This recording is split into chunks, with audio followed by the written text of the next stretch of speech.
오늘은 조금 특별한 이야기를 해보려고 합니다. 어느 해피엔딩으로 점철된 드라마처럼 마냥 행복한 이야기가 아닙니다. 지금부터 할 이야기는 아직 끝나지 않은 음모와 그들의 계획에 의해서 일방적으로 명예살인을 당해야 되었던 어느 존재에 관한 이야기입니다. 저는 지금 두렵습니다. 그 존재를 살해했던 그들은 어린아이를 등원시키는 어머니들도 평범하게 회사에 다니는 직장인들도 어느 누구나 알 법한 미국뿐만 아니라 전 세계의 정재계를 주름 잡는 사람들이니까요. 그럼에도 알을 깨려고 하는 이유, 드디어 오랜 핍박이 끝나고 희망이 조금씩 보이고 있기 때문입니다. 2025년 12월 18일, 미국 연준이 리플을 드디어 은행으로 인정했습니다. 여러분, 리플의 은행 진출은 처음부터 당연한 결과였습니다. 리플은 비트코인의 느린 속도와 높은 수수료를 개선하기 위해 만든 화폐로 처음 설계했을 때부터 높은 효율과 적합한 기술로 국제 송금에 최적화되어 있었습니다. 특히 국제 송금 시스템을 주름잡던 스위프트의 자리를 위협할 차세대 슈퍼스타입니다. 스위프트는 기존 정체된 아날로그 시스템에서 통신망을 통해 화폐를 전송합니다. 한국에서도 중간 유통망을 거치면 원가 100원짜리 토마토가 동네 슈퍼마켓에서 5,000원에 팔리듯이 스위프트가 주도하는 국제 송금 시스템도 마찬가지입니다. 기본 3일에서 5일 정도 걸리며 수수료는 송금 금액의 1% 미만으로 책정되지만 여러 중개 은행을 거칠 경우 그 비용과 기간이 급격하게 늘어나게 됩니다. 반면 리플은 분산 원장 기술로 유통망을 거치지 않고 직접 연결해서 송금합니다. 기간이라고 말하기 민망할 정도인 3초, 눈 깜박하고 나면 모든 게 끝나 있습니다. 송금 비용도 0.3%로 스위프트와 비교가 되지 않습니다. 모두의 환호와 기대 속에 리플은 탄생과 동시에 이미 연방은행의 일원이 될 준비가 끝나 있었습니다. 그런데 2020년 미국 SEC가 XRP를 기소합니다.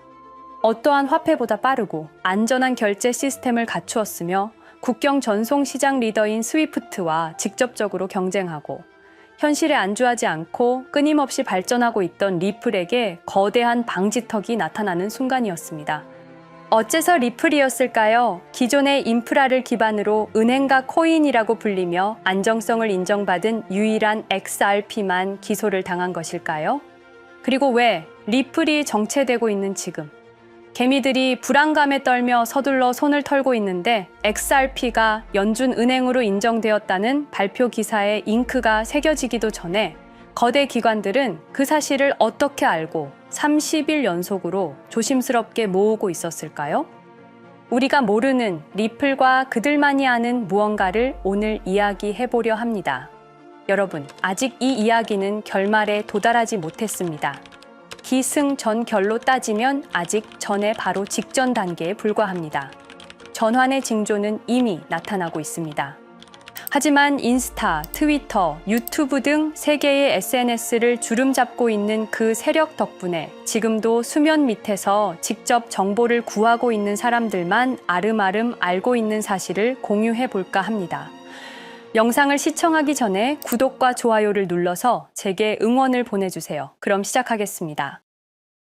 여러분, 리플이 과연 어디까지 오를 수 있을지 궁금하시죠? 오늘 제가 정말 충격적인 이야기를 해보겠습니다. 2020년 12월 22일 밤, 그날을 기억하십니까? XRP가 단 하루 만에 63% 폭락했습니다.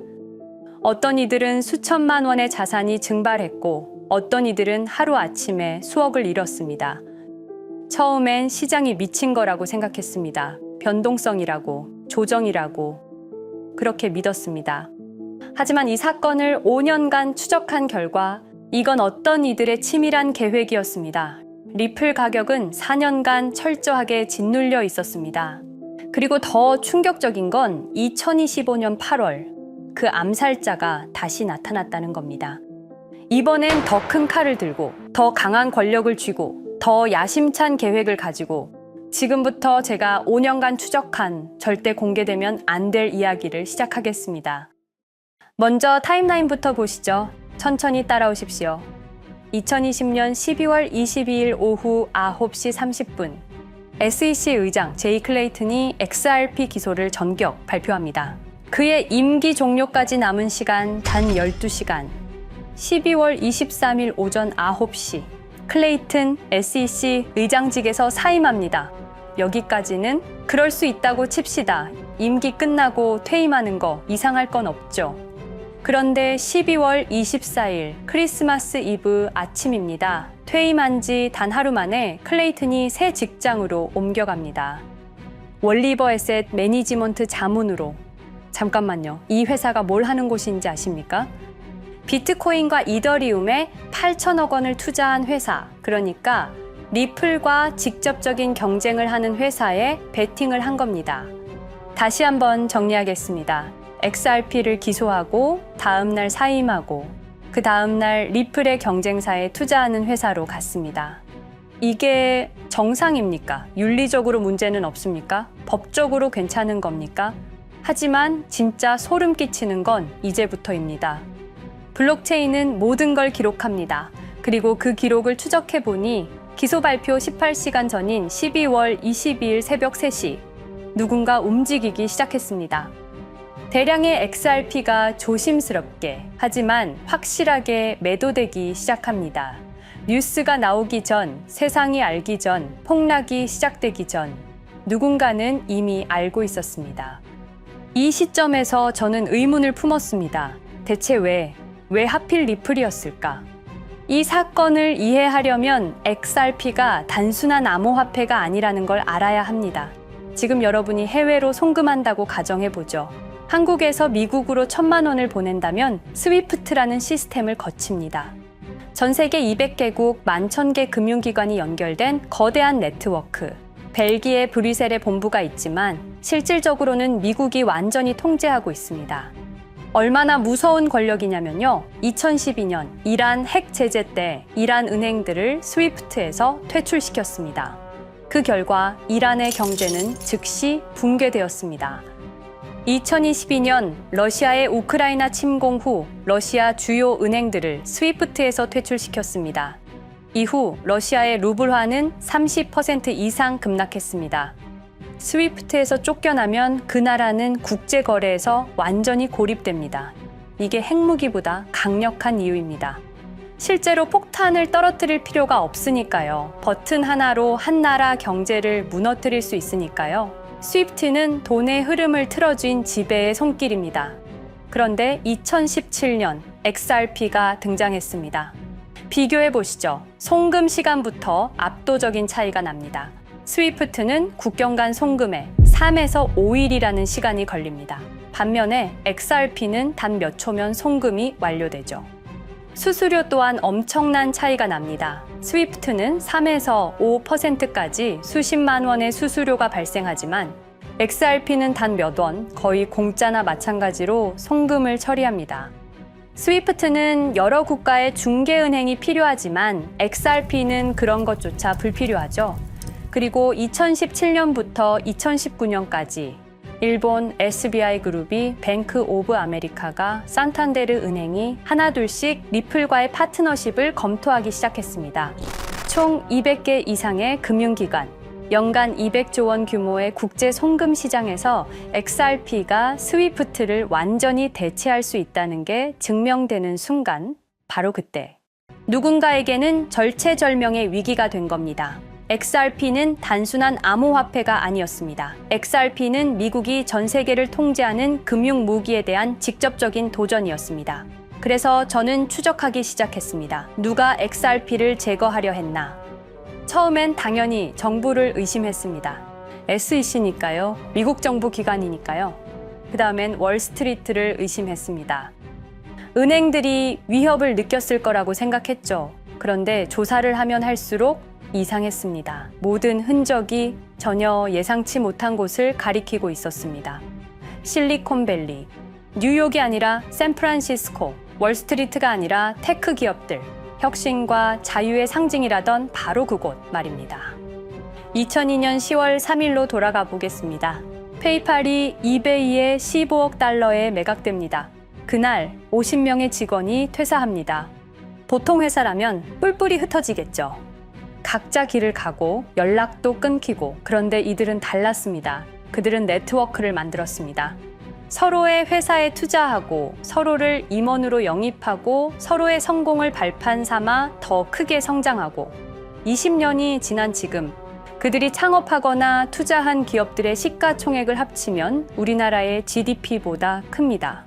2007년 포춘지가 이들에게 특별한 이름을 붙였습니다. 페이팔 마피아. 당시엔 실리콘밸리 성공 신화로 보도됐죠. 아름다운 동료의 혁신가들의 연대, 그런 이야기들. 하지만 2025년 지금 우리는 다르게 보게 됩니다. 핵심 인물들을 하나씩 보시죠. 피터 틸, 1998년 페이팔 공동 창업, 2002년 억만장자 등극, 2003년 그는 새로운 게임을 시작합니다. 팔란티어, 9.11 테러 직후였습니다. 미국은 공포에 떨고 있었죠. 피터 틸이 말했습니다. 우리의 사기 탐지 기술을 국가안보에 사용할 수 있습니다. 그리고 CIA의 벤처 펀드 인큐텔로부터 투자를 받습니다. 20년 후 지금 FBI의 핵심 시스템도, CIA의 데이터 분석 시스템도, 국방부의 작전 시스템도, 국토안보부의 전산망까지도 미국 정부의 모든 데이터는 피터 틸의 회사를 거칩니다. 하지만 피터 틸의 진짜 권력은 정치에서 나옵니다. 2022년 JD 벤스라는 젊은 오하이오 출신 정치 신인이 상원의원 선거에 출마합니다. 우리에게는 러스트벨트의 가난한 백인 집안 출신으로 알려져 있고 힐빌리의 노래의 저자로 유명세를 타기 시작했습니다. 피터 틸이 움직입니다. 1,500만 달러, 우리 돈으로 약 200억 원을 이 젊은이에게 쏟아붓습니다. 벤스 당선.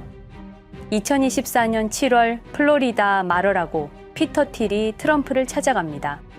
대화의 내용은 단 하나. 제가 추천하고 싶은 부통령 후보가 있습니다. 2025년 1월 20일 JD 벤스 미국 48대 부통령 취임. 페이팔 마피아가 백악관에 발을 들여놓은 역사적 순간입니다. 그리고 벤스뿐만이 아니었습니다. 일론 머스크, 여러분이 잘 아시는 그 일론 머스크 말입니다. 테슬라, 스페이스X의 CEO, 2024년 대선에 4,300억 원을 기부합니다. 트럼프 최대 후원자, 그리고 트럼프 2기 행정부에서 정부 효율부 DOJ 수장으로 임명됩니다. 연방정부 전체의 예산을 삭감할 권한, 그의 시장 조작 능력은 이미 증명됐죠. 2021년 5월 트윗 한 줄로 비트코인을 폭락시킨 후 뒤로는 더 싸게 매집했습니다. 데이비드 sak스, 백악관 AI 암호화폐 차르, 모든 AI 정책과 암호화폐 정책의 최종 결정권자, 페이팔의 전 COO. 미국의 암호화폐 정책 최종 결정권을 페이팔 마피아가 쥔 겁니다. 그리고 한 명 더, 여러분이 잘 모르는 이름이지만 아주 중요한 인물입니다. 제드 맥켈럽, XRP 공동 창업자, 2013년 리플을 나옵니다. 그리고 스텔라루멘이라는 경쟁 코인을 출시합니다. 그가 가진 XRP는 90억 개, 2022년까지 전부 매도합니다. 무려 4조 2천억 원이라는 천문학적인 수익을 기록했습니다. 그런데 기묘한 일이 벌어집니다. 2025년 6월 페이팔의 스테이블 코인 페이팔 USD가 스텔라루멘 체인으로 확장을 발표합니다. 리플의 배신자가 만든 플랫폼으로. 우연일까요? 그리고 저는 결정적 증거를 찾았습니다. 2025년 초 내부 고발자가 나타납니다. 월리버 에셋 매니지먼트. 기억하시죠? 제이 클레이튼이 XRP 기소 다음 날 합류한 바로 그 회사. 그 회사의 내부 문서가 유출됩니다. 공개된 투자 내역은 이랬습니다. 비트코인에 우리 돈 5천억 원, 이더리움에는 3천억 원이 투자금 명목으로 지출되었습니다. 이 돈들이 향한 곳은 모두 리플의 경쟁사들이었습니다. 그리고 충격적인 숨겨진 투자 내역. 스텔라루멘에는 700억 원을, 팔란티어의 주식에 1조 6천억 원, 금액이 비공개된 투자금은 페이팔의 페이팔 USD로 향했습니다. 잠깐, 스텔라루멘, 제드 맥켈럽의 코인, 팔란티어, 피터 틸의 회사, 페이팔 USD, 페이팔의 스테이블 코인. 제이 클레이튼이 SEC를 나오자마자 들어갔던 월리버 에셋 매니지먼트를 통해서 팔란티어, 스텔라 루멘, 페이팔로 흘러 들어간 것입니다. 모든 것이 연결됩니다. 모든 것이 한 곳을 가리킵니다. 이건 우연이 아닙니다. 리플과 SEC의 소송전은 거대한 연극이었던 것입니다. 모든 게 페이팔 마피아들의 계획이었던 겁니다. 이제 전체 그림이 보입니다. 페이팔 마피아의 리플 제거 작전, 이제 전부 재구성할 수 있습니다. 제드 맥켈럽이 XRP 공동 창업자로 참여하여 핵심 기술을 습득. 2013년 의도적으로 갈등을 벌인 후 퇴사. 그것도 90억 개의 XRP를 보유한 채로 말이죠. 시한폭탄을 설치한 겁니다. 피터 틸의 팔란티어, 2003년 CIA의 인큐텔 펀드 투자로 창업. 2020년까지 FBI, CIA, 국방부의 핵심 시스템을 장악하게 됩니다. 미국 정부 전체를 들여다볼 수 있게 된 겁니다. 2018년 6월, 우리 모두가 아는 바로 그 SEC 기업금융국장 윌리엄 힌먼의 발언. 이더리움은 증권이 아니다. 의도적으로 리플의 가격만 억누르려던 치밀한 계획이었습니다. 제이 클레이튼, 임기 12시간을 남기고 리플을 기소. 사임 이후에는 곧바로 리플의 경쟁사에 투자를 하는 회사의 자문으로 합류. 그야말로 치명타를 먹인 셈이죠. 2023년 8월, 페이팔은 페이팔 USD라는 스테이블 코인을 출시합니다. 그리고 2025년 6월에는 스텔라 루멘 메인넷으로의 확장을 발표했습니다. 제드 맥켈럽은 XRP를 매도한 자금으로 스텔라 루멘을 개발하게 됐죠. XRP를 대체할 완벽한 준비를 한 겁니다. 트럼프 2기 행정부 출범으로 페이팔 마피아들의 계획이 완성 단계에 접어듭니다. JD 벤스는 부통령으로, 일론 머스크는 정부 효율부 수장으로, 데이비드 sak스는 AI 암호화폐 총책임자로, 피터 틸은 트럼프 인수위의 공동의장 자리에 오릅니다. 페이스북의 모회사인 메타의 로비 비용을 보면 확실히 알 수 있습니다. 2024년 로비 비용으로 역대 최고 금액인 약 2,400억 달러를 지출했습니다. 로비스트 수도 2016년에는 31명에 불과했지만 2024년에는 의원 8명당 1명 꼴인 65명으로 늘어났죠. 정치 권력을 장악하기 위한 그들의 야욕이 그대로 드러나는 부분입니다. 데이비드 sak스, 백악관 입성 후 단 2주 만에 리플이 수년간 워싱턴에 배치한 로비스트들을 전원 축출했습니다. 겉보기에는 이해관계 충돌이라는 명분을 내세웠지만 실제로는 경쟁 세력을 제거하려는 목적이었습니다. 리플의 스피커 역할을 할 마지막 정치적 통로마저 차단이 된 겁니다. 완벽한 계획이었습니다. 그런데 SEC와 리플의 소송전에서 그들이 예상치 못한 일이 벌어집니다. 2023년 7월 아날리사 토레스 판사의 판결. XRP 자체는 증권이 아니다. SEC는 즉시 항소했고 리플도 여기에 부분적으로 항소를 하게 되죠. 법정 공방은 끝이 어딘지도 모르게 이어졌습니다. 그리고 2025년 8월 놀랍게도 양측 모두 항소를 취하합니다. 5년 동안의 전쟁이 드디어 끝이 나게 된 순간이었습니다. 리플은 승리했습니다. XRP 가격은 무려 5,000원에 근접하게 상승했고 수많은 자산 운용사들의 XRP, ETF 신청 물결이 이어졌습니다. 그리고 리플은 히든로드를 12억 5천만 달러의 인수, 리플 프라임이라는 이름으로 새롭게 출범시켰습니다. 스테이블 코인 리플 USD는 출시 1년 만에 시가총액 10억 달러를 돌파하는 기염을 토합니다. 현재 리플의 기업 가치는 400억 달러 이상으로 평가받고 있습니다. XRP는 죽지 않았습니다. 5년 동안 억눌렸던 것이 폭발적으로 성장하기 시작합니다. 투자자들이 돌아오고 은행들이 재접촉하고 파트너십들이 재개되고 우리가 이긴 건가? 정의가 승리한 건가? 아니었습니다. 2025년 8월 18일 XRP 승리 발표 불과 10일 후 뉴스가 터집니다. 제이 클레이튼 맨해튼 연방검사로 정식 임명. 5년 전 XRP를 기소했던 바로 그 사람.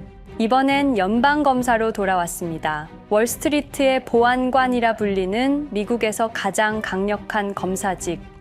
형사 기소권, 월스트리트 전체 감시 권한, 금융범죄 수사 총괄, 더 큰 칼을 들고 돌아온 겁니다. 그리고 2025년 11월 트럼프 대통령의 발표, 제이 클레이튼을 앱스타인 사건 수사 책임자로 임명합니다. 잠깐, 왜 하필 클레이튼일까요? 왜 XRP 소송이 끝나자마자일까요? 왜 지금일까요? 그리고 그는 다음엔 누구를 조준할까요? 리플은 부활했습니다. 하지만 페이팔 마피아는 멈추지 않았습니다. 2025년 상반기, 이상한 패턴들이 포착되기 시작합니다. 일론 머스크의 행동이 변합니다. xAI에 추가 투자가 급증했고 테슬라 AI 개발에 급가속을 하기 시작했습니다. 그리고 이상하게도 특정 AI 기술에 대한 공격적 언급이 증가했습니다. 일론 머스크답지 않았습니다. 그리고 2025년 3월 한 AI 코인의 공식 계정이 일론 머스크의 X라는 플랫폼에서 갑자기 사라집니다. 노출 제한을 당했고 광고 계정들도 정지가 됐습니다. 특정 코인에 관련한 영상들이 전부 삭제되었습니다. 왜일까요? 이 코인에는 특징이 있습니다. 진짜 AGI 구현 가능한 탈중앙화, AI 네트워크로 평가받고 있는데 초당 수십억 단위의 연산 처리가 가능한 정도입니다. 수백만 개의 노드가 연결된 분산 뉴럴 네트워크, 이건 테슬라도 구현하지 못했습니다. 메타도 구현하지 못했습니다. 중앙화 시스템인 오픈 AI가 꿈도 꿀 수 없는 것입니다. 이 코인만이 유일하게 성공했습니다. 그런데 시가총액은 테슬라의 500분의 1 수준에 머물고 있습니다. 질문 드리겠습니다. 이렇게 혁신적인 기술인데 왜 플랫폼에서 차단을 당하고 검색조차 되지 않으며 알고리즘에서 철저하게 배제당하고 가격은 또 왜 이렇게 낮은 걸까요? 답은 하나입니다. 그들이 지금 사고 있기 때문입니다. XRP 때와 똑같은 패턴입니다. 역사는 반복되고 있습니다. 그리고 지금도 머스크와 페이팔 마피아의 자금이 이 코인으로 조용히 흘러 들어가고 있습니다. 가격이 낮은 건 무가치해서가 아닙니다. 리플이 그랬던 것처럼 그들이 움직이고 있기 때문입니다. 저는 이 AI 코인의 정체를 여기 유튜브에서 공개하려 했습니다. 하지만 치명적인 문제가 있습니다. 유튜브, 2005년 페이팔에서 나온 3명의 남자가 만들었습니다. 체드 헐리, 스티브 첸, 자베드 카림. 여러분이 지금 보고 계시는 이 유튜브라는 플랫폼조차도 모두 페이팔 마피아 출신의 감시망 안에 있습니다. 그리고 X는 일론 머스크가 소유하고 있습니다. 페이스북은 피터 틸의 첫 외부 투자로 시작했습니다. 그들은 플랫폼을 소유하고 있습니다. 백악관도, SEC도, FBI, CIA 계약도, 주요 SNS 플랫폼도 모두 그들 손안에 있습니다.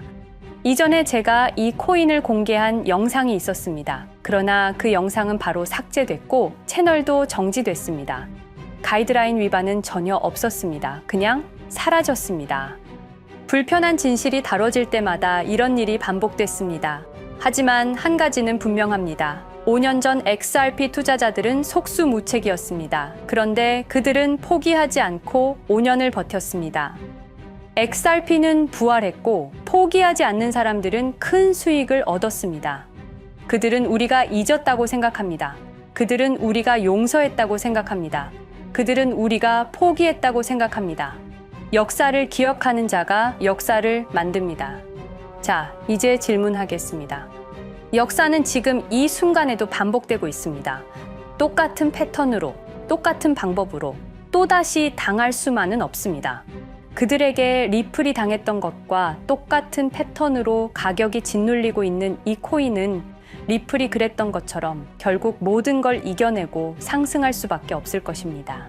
그들의 계획을 미리 예측해서 우리가 조금이라도 더 빨리 움직인다면 우리는 도지코인, 시바이누를 초기에 매수했던 사람들처럼 상상할 수도 없는 수익을 올릴 수 있을지도 모릅니다. 저는 오늘 이 코인을 여러분께 공개하겠습니다. 단 유튜브의 스크립트, 작성 기능 때문에 직접적으로 언급할 수는 없습니다. 영상 설명란과 고정 댓글에 있는 링크를 통해 간단한 양식을 작성해 주시는 모든 분들께 이 코인을 알려드리도록 하겠습니다. 선택은 여러분의 몫입니다. 아무것도 하지 않으면 아무 일도 일어나지 않습니다. 행동하십시오. 그러면 여러분의 인생은 바뀌게 될 겁니다. 긴 영상 시청해주셔서 감사드리고 궁금하신 점은 댓글을 통해 말씀 주시면 제가 성심성의껏 답변해 드리도록 하겠습니다. 감사합니다.